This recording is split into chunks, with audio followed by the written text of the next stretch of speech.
Buongiorno e ben ritrovati con una nuova edizione del TG Flash. Confisca di beni e disponibilità finanziarie per oltre 20 milioni di euro nei confronti di Sergio Leonardi, ritenuto contiguo al clan mafioso di Catania Mazzei. L'associazione mafiosa è denominata i Carcagnusi.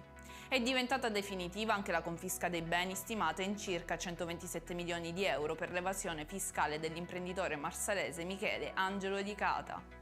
Ha aperto un fascicolo d'inchiesta sulla morte di una sessantenne che si era recata al pronto soccorso di Canicattì con forti dolori alla schiena, visitata e dimessa e deceduta il giorno dopo, indagini in corso.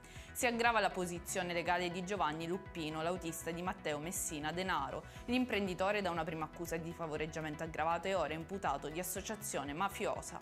Ennesima aggressione ai danni di un autista dell'AMS a Catania. In via Cristoforo Colombo il conducente di un bus di linea è stato picchiato e minacciato con un coltello da un passeggero.